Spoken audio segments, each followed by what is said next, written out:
What's going on, Packer fans? Happy game day. Welcome into an all-new episode of the Pack-A-Day podcast. I'm your host, Andy Herman. You can follow me on Twitter at Andy Herman NFL. And joining me is the one and only Camille Davis. You can find her on Twitter at Camille Monet. You can find her on the Technical Foul podcast, Locked On Bucks, and of course, carry the G in MKE over on Cheesehead TV. I'm hoping you're going to start seeing a lot more of Camille here on the Pack-A-Day podcast. But Camille, in the meantime, welcome back. How the heck are you doing? I'm doing good. It's always nice to have a Sunday where you can just kick back and watch Red Zone all day. You don't have to worry about what your team is doing. You get to just see how everyone else around the league is doing. And it's always a good Sunday in my book. I totally agree. We need to power rank sometimes like the best days to watch games because I like Sunday Night Football is always fun for me, but like anytime where you just get a Sunday like that, especially when there are some like things that you can keep tabs on for the Packers playoff odds and things like that, like it was totally just fun to watch football all day and not have to have any sort of heartbreak or worries or nervousness or concern and just let everything play out and know that the Packers of the Giants on Monday Night Football just get that win and keep things going in the right direction and everything is perfect. But it was a really fun day of football. Absolutely. And it was one of those days too here in Milwaukee, Wisconsin, where it's like it's cool outside. So it's like it's perfect. Get the slow cooker going, have a nice meal ready for you. This is what football season's all about, these types of days right here. 1,000,000%. All right, well, let's jump in right away to all the stuff that's going on Packers related. I want to start with the update, obviously, that Jaire Alexander has been moved to out for this game. Eric Stokes, I know a lot of people are asking about as well. I actually want to correct something I said the other day quick. I said that his window is closing to be activated. He does have one more week. So if they don't want to activate him yet, they do have another week that they can still keep him on IR. That decision is not needed to be made until next week. So they do have a little bit more time. He does remain questionable. It'll be interesting, especially with Jaire being out, if they will make that transaction. Green Bay can still make all of their transactions for practice squad call-ups, as well as moving Eric Stokes on the active roster if they want on Monday prior to the game. So that will be something that we'll have to keep an eye on, as well as, of course, the inactives an hour and a half before the game. But clearly the huge news here is that Jaire Alexander has been moved to out. I want to get your thoughts on that quick. Obviously, there's all of this sort of weird vibe, buzz, aura, everything. I'll give my take on it just a bit, but your thoughts more in general, just kind of Jaire being out for this game. Ja being out is unfortunate. Like, you, of course, want the highest paid cornerback in the league to be playing when you have the opportunity to do so. But without Ja, the Packers are going to have to continue to stick with Keyshawn Nixon, Harrison Valentine, and Corey Ballantyne, who have been doing all right in the minutes that they've been getting in Ja's absence. So that's the first piece of it. The other piece of it around everything we saw with Ja in the locker room, I just want to preface this by saying, of any position in football, I think the cornerback might be just like the most flamboyant, the most self-assured, the most confident. Just if you're generalizing, like it might be the most confident position in all of football, and Ja bleeds that like a lot. So I can understand you see him coming up to the press and he has on the belts and the straps and he's like, here, let's get the lies going. And he's just talking, he's being himself. And I can give how some like this is off-putting. The guy hasn't been playing or anything like that. But for me, I expect my cornerbacks to be just a little bit different. So seeing Ja act out in this way doesn't do anything for me. It just reiterates for me that he's dealing with some type of injury that's keeping him off the field, because Ja loves to play football. And he mentioned it, this injury that he's dealing with, it's affecting his range of motion in his shoulder. So he's like, I can't be a liability out there. Like if I could play, I would be playing. So it lets me know that this is something that to keep an eye on that's been bothering him. So it's not like he's sitting just to sit. Like I truly believe that if he could play, he would be. So for him to be ruled out, something's really wrong. And all the other antics, that doesn't bother me whatsoever. I'm with you for Jaire. Like when I talk about corners, when I say like when we talk about it during like draft time and things like that, I always talk about like you have to have a short memory and you have to have an it factor and you have to almost have been like born to play corner in the NFL. And you almost have to have that mentality of just not even caring whatever's going on around you, because you're going to get beat. Like you're going to get beat multiple times. And if you don't have the ability to just kind of let things roll off of you and have that confidence and that swagger and everything else, like it's really tough to kind of keep competing at a high level over and over and over. So I think that is part of it. I don't have any issue with that either. The other thing I'll say, actually a couple things. Eric Stokes had an interesting conversation that everyone loved. And it was Stokes basically saying, hey, after I got hurt again, I was not myself. I was down in the locker room. I didn't have any energy. I didn't have anything to give. I was just, you could tell he was basically like depressed about the fact that he got hurt again. And it was another setback for him. Mm-hmm. And Matt LaFleur comes up to him and says, I need you to be Eric Stokes. I need you to bring that same energy. I need you to be that, same intensity, because the guys feed off of that. They need you to be that. Even if you're not out on the field, you can still impact this team. And it totally turned it around. And he understood that. He understood the assignment. And he's been Eric Stokes again, according to all reports and according to Eric himself. And that went kind of viral on social media for all of these awesome reasons of like, Coach LaFleur goes up to him and says, you just need to be Eric Stokes. This is Jaire Alexander. It's kind of the same thing. Like Jaire Alexander just needs to keep being Jaire Alexander, regardless of what's going on around him, regardless of the injury. I get that some of the optics and stuff like that. But the last thing I'll say in regards to this is if there is something that's going on that's not injury related, or there's drama or whatever it might be, A, there's been no reputable source as of yet that's reported anything like that. And B, if there is, it will come out. It will eventually, that story will eventually be told. And then we can have all of our takes and jump to all of our conclusions at that time. In the meantime, it's just a bunch of nothing. We have no concrete evidence of anything that's going on other than the fact that he's got a bad shoulder. He can't play with it. And as you mentioned, I'm sure if he could be out there, he would be out there. So rather than jumping down this rabbit hole of conspiracy theories and what ifs, I would rather just like to think that there's probably something wrong with his shoulder. It's not allowing him to play. Everyone's frustrated by it. And as soon as he's ready to play, he'll probably play. And if it is something else, that'll all come out eventually and we can deal with it at that time. No sense in getting any drama on this really fun, exciting journey that this team is going on right now.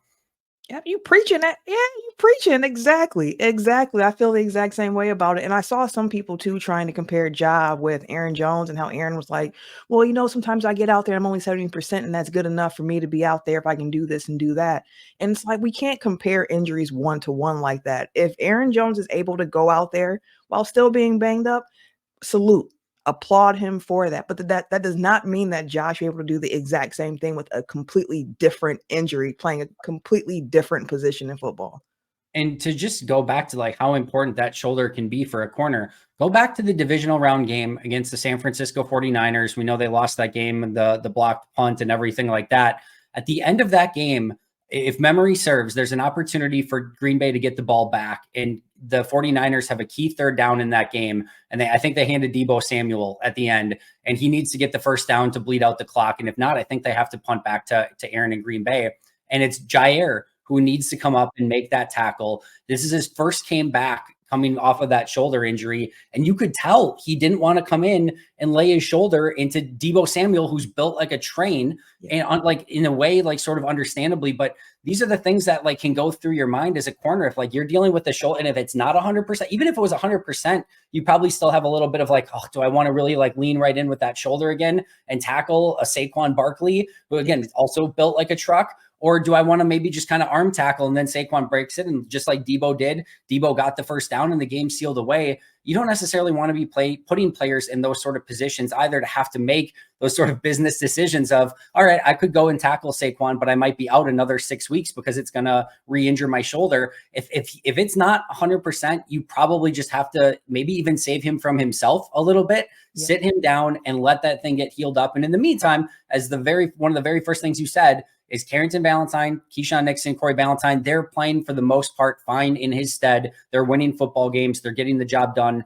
Let's see if they can do that against a New York offense that's not exactly blowing the roof off of things with their passing game. Big facts. We just wait and see. And one thing I think about a lot, I can't remember which Hard Knocks it was, but one of the Hard Knocks started and the coach was like, it's training camp. And he goes, this is the healthiest you're going to be until the season ends. Yep.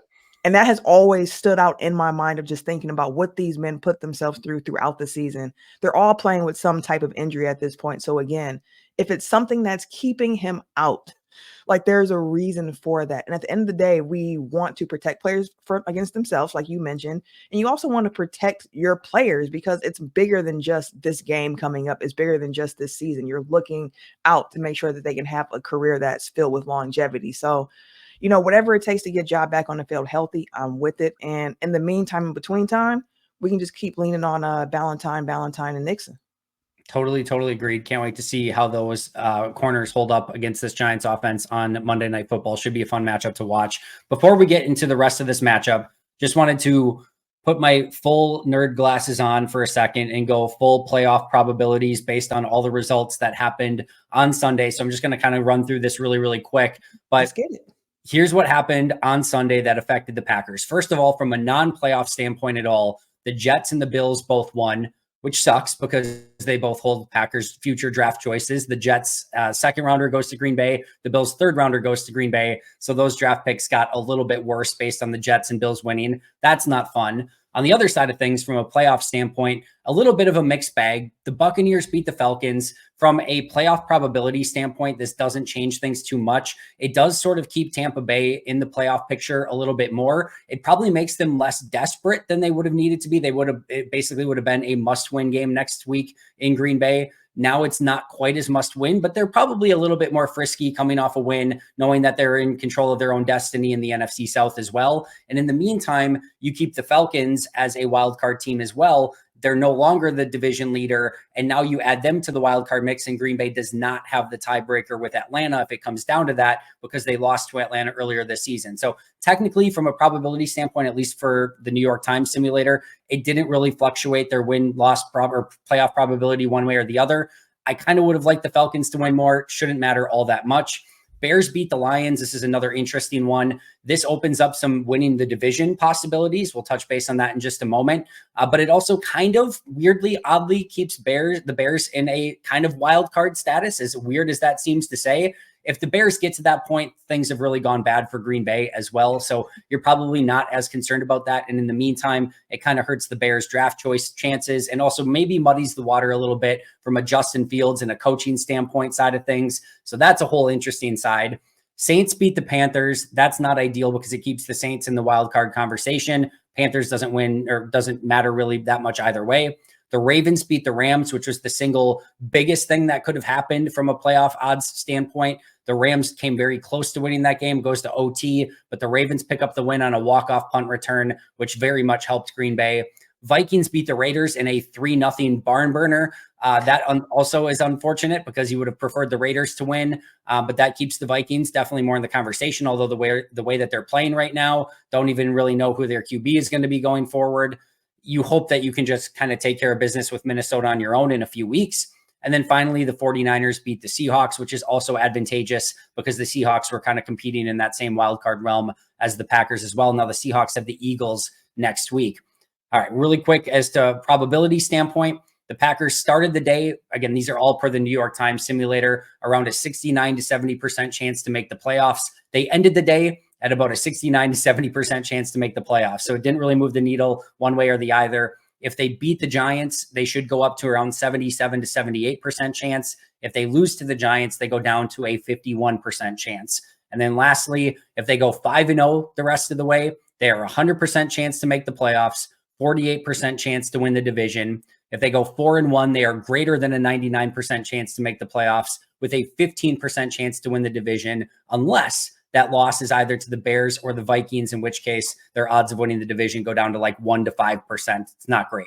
If they go 3-2, they still have a 72 to 98% chance to make the playoffs, which is really impressive considering the schedule that they have the remainder of the way. Their best case scenario for losses would be losses to the Giants and Panthers, which would put them at about a 98% chance still to make the playoffs. Their worst case would be if they lost to the Bears and the Vikings, and then they would only have that 72% chance. Either way, if they go 3-2, their odds of winning the division are less than 1% at that point.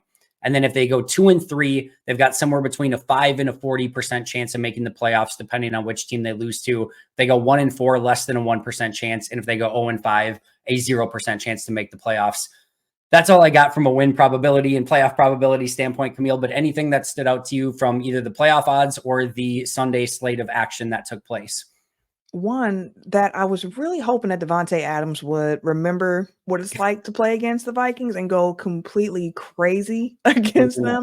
But instead, we get the 3-0 game, and it's just like, oh my goodness, you guys couldn't even put up a touchdown for us on the Vikings. So, nope, that was a big piece of it where I'm just like, oh my goodness, didn't want it to go that way. But I mean, the Packers are still pretty much in control of their own playoff destiny at this point.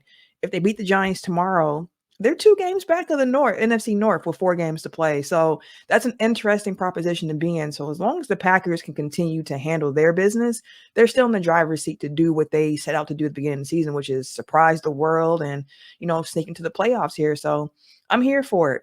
The Packers were my wild card, one of my wild card NFC picks. So fingers crossed that they make me look really smart by the end of this season.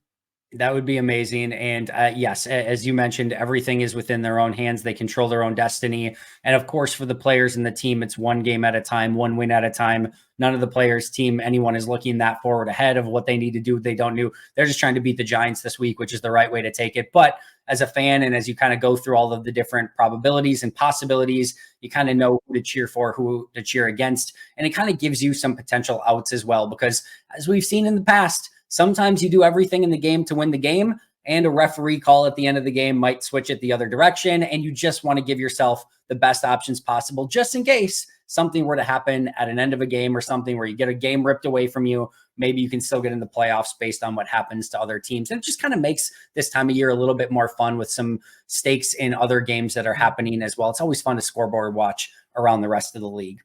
All right, let's jump in. Oh, go ahead. No, so I couldn't agree more. That's part of what makes this part of the season so exciting. Once you get past Thanksgiving and you're really starting to see how the playoff picture is going to shake out, scoreboard watching is so fun because you're even cheering for games that you wouldn't cared about whatsoever beforehand. Like today, I'm cheering for a Panthers upset where I'm like, let's see if you guys can do it. It didn't happen, but like I had a cheering interest in the Panthers and I did not expect to have said that sentence at any point in the year. Totally agree. And it does make for some strange cheering opportunities when you get some like Bears Vikings matchups and things like that. So it feels a little bit dirty and weird at times, but you got to do what you got to do. You got to support the Packers and put them number one no matter what. Let's jump to the injury report just really quick. I went over it the other day as well, and I think most people are well aware of it by now, but just wanted to also get your take on the keys and kind of if you can get a questionable player who you'd like to see maybe play in this one. But Christian Watson, Jair Alexander, we know are out. Quay Walker is doubtful, would expect that he's going to be out this game as well. That leaves Aaron Jones, Darnell Savage, and Eric Stokes is questionable. Meanwhile, for the Giants, Evan Neal is out, while Daniel Bellinger, Paris Campbell, Dexter Lawrence, A'Shawn Robinson, and Isaiah Simmons are all questionable, although they did say that Dexter Lawrence is likely, or they're hopeful that he is going to play in this game. Thoughts on any key injuries and anyone that you'd really be stoked if you could get back out of those, no pun intended on stoked, but of those three questionable players, Aaron Jones, Darnell Savage, and Eric Stokes? Aaron Jones is the one for me because, I mean, the team has been relying on A.J. Dillon while Jones has been out, and it's been an unfortunate season for Aaron Jones. One, he's somebody who really does carry the G. Like, he loves being a Packer. He puts it out there every time he gets on the field, and he's just had some terrible injury luck so far this season. Over the last 2 games without him, A.J. Dillon has stepped up. Patrick Taylor has come in, and he's played as well, but going up against this particular defense of the Giants with how poor they are against the run, I know if we can have Aaron Jones out there, like it just completely can change how this game looks. And there's no disrespect to AJ Dillon, what he's been able to do recently, especially as we start getting into December. We know that December Dillon is a thing, but Dillon is a number 2 running back. And there's nothing wrong with that. He's a very good number 2 running back, but we need our lead feature back at some point. And if we can get him against this Giants defense, it can set the tone for a very big day for the Packers, because if they can establish the run, you can also lean into the play action, which can help Jordan Love out, which can help the team. You can run the scoreboard up. You can have the defense playing in a position where they're ahead and knowing the Giants are going to look to throw the ball. Like, it just changes the dynamic of the game if you can help establish the run. So if we can get Aaron Jones back, which I don't know how likely that is at this point, that would be the one for me where I'm like, yeah, that's a big swing piece for us, because the Packers should be able to still make some noise through the run game without Jones. But if you have him, it's just a different dimension to this offense. Big time. And even if he's like 8 to 10 touches in this game, like not even like a full all the way back. And I get there's probably the people already making the jokes that even when he's healthy, sometimes he only gets 8 to 10 touches. I get it. I understand it. I hear you. But like even just a little bit of a jolt from Aaron Jones, where maybe in a couple spots where you need a little bit of a spark, maybe the offense is sputtering a little bit. If he can just give you that little something, I do think it changes things. Even if Dillon has to be the 1 and Jones is the 2 in this game, like I still think that helps out. So I'm with you. I think that would be the biggest one. I can understand maybe wanting to keep him out one more week, get him back in Green Bay. But again, we just talked about it. Like, Green Bay's destiny's in their own hands. There's nothing to mess around with anymore. If a guy's able to go, you kind of got to let him go, because your playoff destiny is on the line here. And again, you're going from potentially a 3/4 of a chance to make the playoffs to a 50% chance, coin flip, of making it, depending on the outcome of this game. So this is a big one. If he can go, I would expect them to give him the opportunity to do so. The other ones, like Darnell Savage, if he can't play,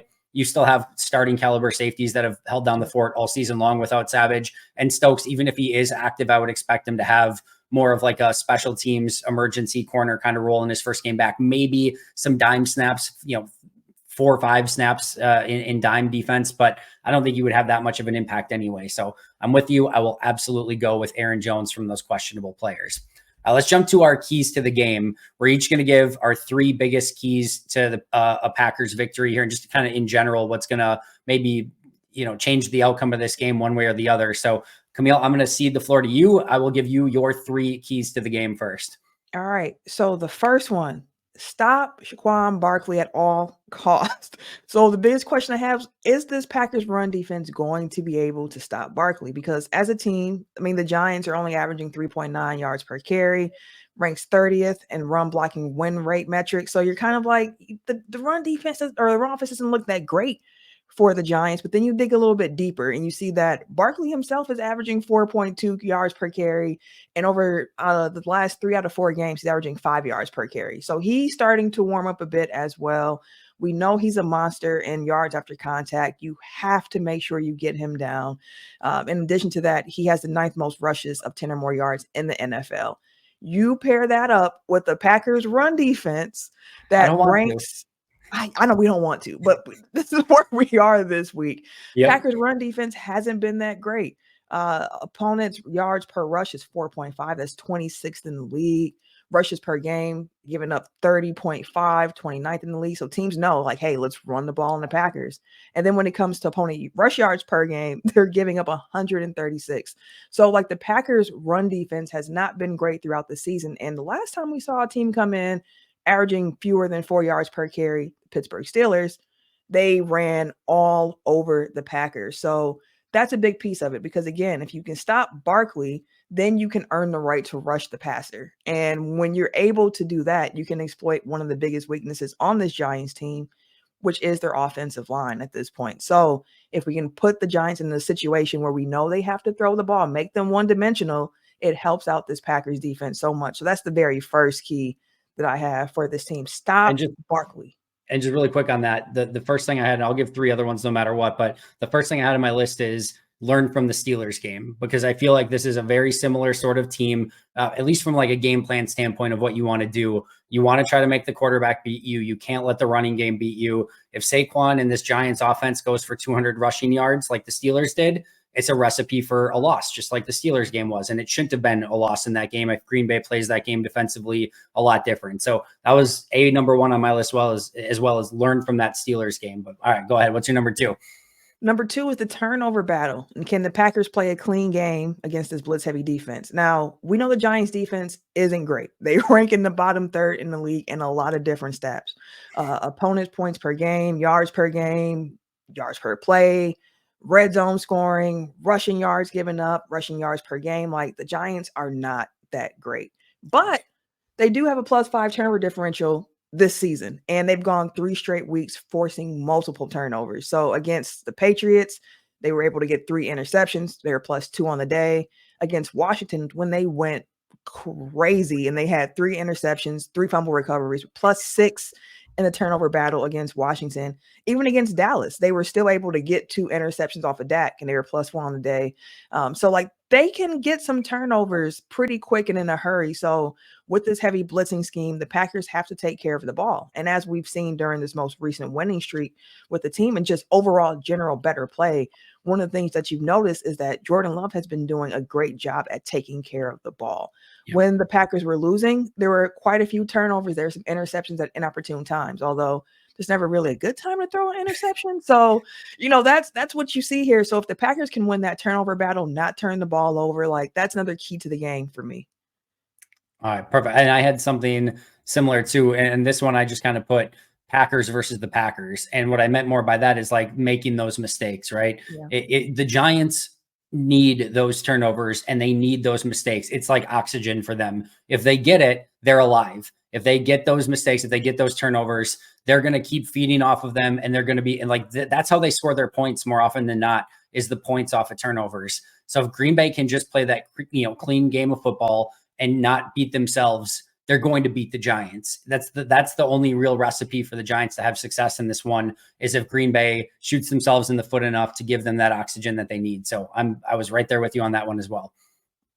And then third for me is kind of two times the same coin, where the Packers run game, get your run game going. And I've already kind of mentioned why that's so important for this team. But if they can establish themselves against this poor Giants run defense, that's going to be a win for them. I'm curious to see if Jones doesn't play tomorrow, what will Jaden Reed's role be in the run game? Because we've seen him getting more involved as well with the jet sweeps and end arounds and things of that like.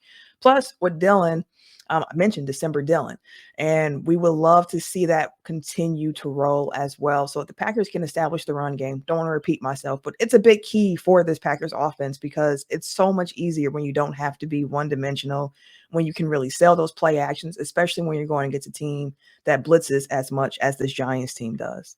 And it doesn't even have to be like 25 carries for 150 yards or something crazy. Like even like 20 carries for like 90 yards and having a solid yards per carry and just keeping things a little bit more balanced and keeping the Giants a little bit more on their toes and not having a bunch of negative runs. Even that is going to have to make them be a little bit more honest to the run game and maybe open up that play action game a little bit. It just changes the entire dynamic of the Packers offense, not too dissimilar to what we saw against the Chiefs this past week, where there weren't these explosive runs, but they were consistent. They were solid. They weren't getting negative. There are a lot of 3, 4, 5 yard carries, and you will take that all day long, at least for this Packers offense right now. Real quick, my 3 biggest keys to this game. Number 1, a strong start. We've seen this Packers team basically have 2 very different scripts this year. They're early in the season woes. I should say like post week 3 or post week 2 woes, where they don't get off to a strong start. They can't put up points in the first half. They're constantly fighting from behind. The defense has to defend against everything because the opposing offense is playing with a lead. That has not been a recipe for success for Green Bay.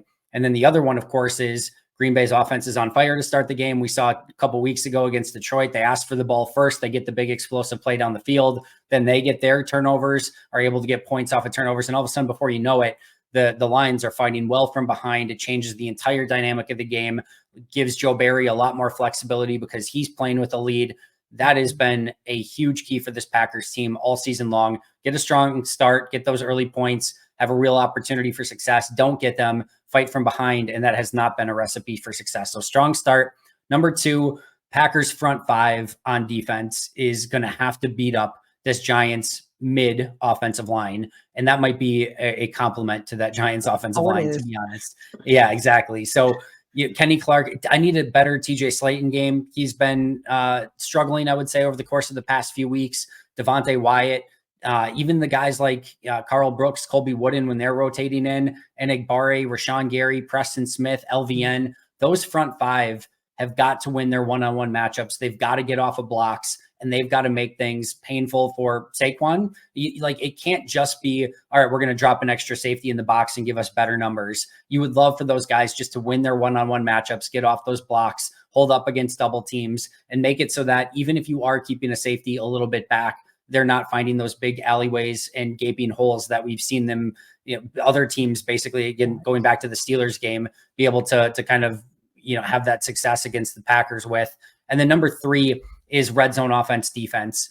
I do think the Giants are going to find ways to move the ball, whether it's through Saquon running the ball, or even maybe getting some explosive plays down the field. I'm going to talk about that more in just a little bit, but I do think they're going to have the opportunity to hold them in the red zone. And if they can do that and just kind of make it a little bit of that bend but don't break, that will be huge for the Packers defense. It can't be bend and break, which we've seen a few too many times this year. And then on the opposite side, it's when Green Bay does get those opportunities to score, they can't allow points to not get on the board. It can't be Anders Carlson field goal attempts. You got to get away to get in the end zone. And again, hopefully play from ahead and keep the pressure on New York all game long.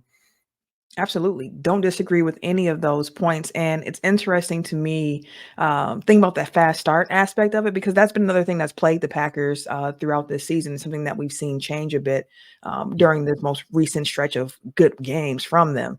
So that's definitely something to keep an eye on, because it changes the game plan when you're able to play when you're up and ahead than when you're trying to catch up. And that's, of course, the position that we want to put the Giants in, where they're playing catch up and being one dimensional the entire game. Well, most of the game, I'll say.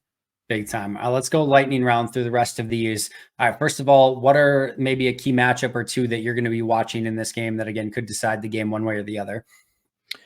Coming into it, I was doing my research and I was like, maybe I'll talk about Kayvon Thibodeau. Like, he has 11 sacks. He has more than half of the Giants sacks this season. And then when I was going through like just the data and the research, I actually landed on the Packers' third down offense versus the Giants' third down defense, because I Okay. was shocked to see that the Giants have the fifth best third down defense in the league, only allowing a 35% conversion rate coming into this week.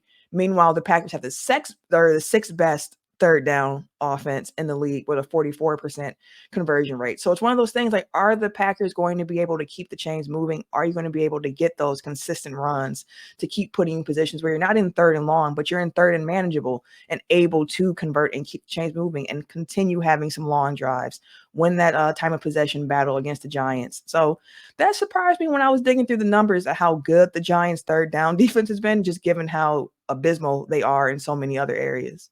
Hopefully it means they're due to give up a game of third down conversions and Green Bay can continue their success on third downs. I did a couple individual matchups, kind of where you were leaning eventually, like at the onset of that. Dexter Lawrence versus Josh Myers is a big one for me. First of all, we have to see if Lawrence plays in this game. And as I've mentioned in the past, even if he plays, is he 100% monster Dexter Lawrence, or is he kind of like 50 to 75% Dexter Lawrence and maybe not quite as intimidating? And then what Josh Myers do we get? Do we get the Josh Myers that played phenomenal against the Chiefs this past week? Or do we get earlier season Josh Myers that struggled?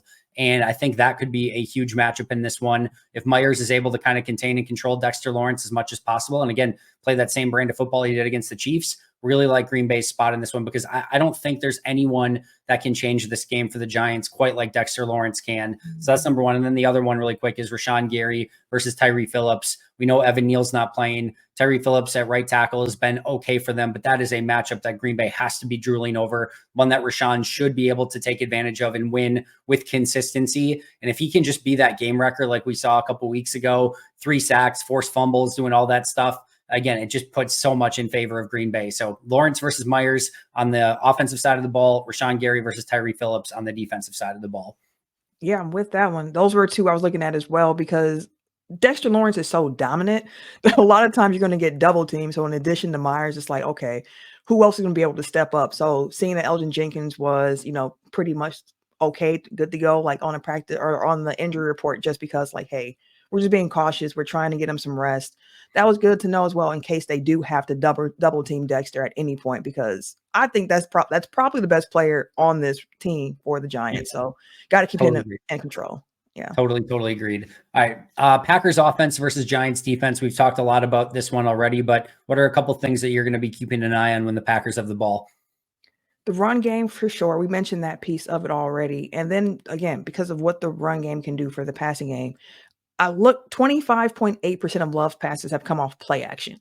Like a quarter of his Yeah. passes are coming out of play action. So if you can establish the run again, there is such an opportunity today or not today, well, tomorrow, for them to be able to have a big game here. Like, I want to see it. The New York defense, it's been so bad. They gave up 147 to New England. They gave up 174 to Washington, 168 to Dallas, 125 to the Raiders. Like, the Packers should be able to cross over that 100-yard mark as a team against this defense. That's one thing in particular I'm really looking for with this offense against this particular defense. And then also just seeing how well this team will be able to pick up the blitzes and pick up what this defense is throwing at them, because we've seen Love and the Packers going against some heavy blitz defenses already, with the Chargers, with the Chiefs. But the biggest difference is those games were at home and now we're on the road. So it's seeing how this team is going to be able to keep up with that on the road where there's extra noise, got to be really sharp on protections, have your internal clocks ticking the way they need to be because you're not going to have much time if you're under duress. So just making sure that they're sharp on that end as well, because we know what this defense should be looking to do. And it's a team coming off of a bye. So they've had extra time to prepare for the Packers. There's more tape on Jordan Love. So it's being smart, making the right decisions, and getting your team in the best position to win. I love the blitz pickup one. I mentioned this the other day, but I think it's worth mentioning again. So much of what they were able to do against KC was using the hard count to get KC to commit, show what they were doing, whether they were blitzing, whether they were dropping a safety down, going into cover two, whatever it might be, just kind of getting them to tip their hands a little bit. That's a lot harder to do on the road, especially if the crowd is loud. Now we'll see what kind of crowd they get in New York. The Jets crowd in New York was not exactly a stellar crowd the other day. Or on Sunday, I should say. So we'll see what that kind of crowd looks like. But if the Giants crowd is into it by any means, and you can't go hard count, that's going to change things up, especially if they're having to do a silent count. So that's going to definitely be a difference from that KC game. A couple other ones I had really quick. Don't overthink it. And what I mean by that is I loved what Matt did against the Chiefs with the multiple offenses, all the motion, all the different formations, the personnel bunches, like just all of it, like just every single aspect of it. And sometimes I feel like Matt kind of overthinks it sometimes, where he's like, all right, we just did this last week, so now we have to do something different this week because the teams are going to now look at the tape and we don't want to do the same thing. Like, I don't care. Just do it again because it worked so incredibly well. I think it's going to even work better against a worse Giants defense than a really good Chiefs defense. Like, don't overthink it too much and try to pull back too much because you think you already put some stuff on tape. Don't be afraid to go back to the well with stuff that's working. And I just hope he doesn't overthink it too much. I had December Dillon on my list as well. And then I also want to see which wide receiver steps up, especially in Christian Watson's absence. We've seen all of these wide receivers have pretty impressive performances, whether it's Dobbs, whether it's Reed, whether it's Wicks. Which one really steps up and says, all right, we're going to go win this game, and I'm going to be a huge piece of that. So on offense, that's what I'm looking for. On defense, I'll go quick, and then I want to get your thoughts. We talked about it, but they got to win up front. They obviously have to control the run game and Saquon Barkley in some capacity. And then I also just wanted to say, like, beware at least of Jalen Hyatt and Darius Slayton. They both are insanely fast. And if you are bringing that safety down to make sure that you're trying to stop Saquon, your corners have to be extra cautious for double moves on the outside. Like, Jalen Hyatt is like a 4.2 40 guy. Like, he will, especially if you get him like on Corey Valentine, even Valentine, who's maybe susceptible to, kind of biting on a pump here and there. Like, if they get a even half step, they are 10 yards past you. So you have to be a little bit more cautious with those wide receivers on the outside because they do have some game breaking ability. Absolutely. And to your point about the Packers defense, what to look for, this Giants offense, they given up the most sacks. 69 sacks on the season coming into this week. That was 11 more than second place Washington. So listen, there's going to be opportunity for this Packers defense to get after the quarterback because, as we mentioned, probably saying this to give them benefit of the doubt, but this Giants offensive line is pretty mid right now. And you mentioned the speed, but like, no receiver really scares me on that roster too much. The speed aspect of it for sure, because if you make a mistake, you're going to get burned. And if you're trying so hard to contain Barkley, then listen, you might be giving up something else behind you. But the Giants do come into the game just being one of the worst offenses in the league right now. And with this Packers defense, they've been able to keep teams to 17 points or less in the last 5 games. So if they can continue that trend here against the Giants with the way the Packers offense has been moving the ball, I think that'll be putting them in good position to win the game. And overall, I just want some complimentary football to be done in this particular game between the offense and the defense, and even special teams, which has picked up since week 10 or so this season. Daniel Whelan has been just punting the crap out of the ball recently. The coverage team has been a lot better. So yeah, if the Packers defense can do what they've been doing with holding them, to less than 20 points against the Giants this upcoming game, like, that'll be good for this defense. And again, you might be saying like it could be even less than that, but I got respect for Saquon Barkley and what he's able to do. We've seen him 2 previous times, and both of those times he's had north of 100 yards from scrimmage. So respecting what he can do, understanding the speed of that team. But if the Packers defense can lend to that bend but don't break mentality that Dom Capers made famous here some years ago with Joe Barry's defense now, like, I think the Packers will still be in a good position to win the game. Fingers crossed. That's definitely the hope. Give me something that you are optimistic about and something that you're nervous about going into this game. Optimistic about stacking success because we've been seeing that from the Packers. A developmental year for the team. I mentioned that preseason, I thought they could be a wild card team, but I'm looking at the season for developmental purposes. If the process looks good, I've been okay with the results. And it was just that stretch where the process, it just did not look good. And that was frustrating. But Yep. seeing them starting to put things together, even without Watson in this upcoming game, I say this offense is an equal opportunity offense where all the receivers tend to get involved. There's not really one guy to key in on. So with that, I'm feeling pretty good about what they continue to build on. The defense has been playing pretty well. It's been complementary football. So that makes me optimistic. What makes me nervous is changing expectations because Yeah. they're no longer playing with house money at this point. The media attention is on the Packers. They're saying, hey, Jordan Love might be it. Hey, look at the Packers. Hey, they beat the Chiefs. They beat the Lions. Look what they're doing. Hey, look.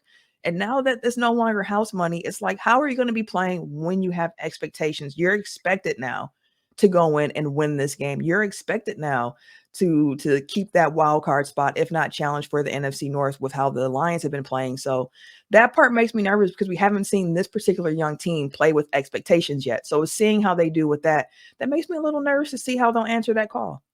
I have that on my nervous list as well. Reasons for optimism. This is just not a good Giants team. They're a bottom 5 DVOA team. In fact, I think they were bottom 2 coming into the week.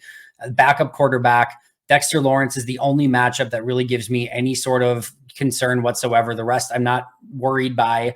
And then if you look at the Giants in the games that they won, here's who they beat. They beat the Commanders twice. We know how bad the Commanders are. They beat the Patriots by 3. The Patriots might be the worst team in football, at least right there with the Carolina Panthers. Yeah. And then they beat the early season Arizona Cardinals, back when they were starting Josh Dobbs, and they beat them by 3 points. That's their 4 wins. Commanders twice, bad Cardinals early in the year by 3, Patriots by 3. Every other team that's been basically anything worth, their ability in football insult is beat them fairly easily. And I think, hopefully Green Bay has the ability to do that same thing.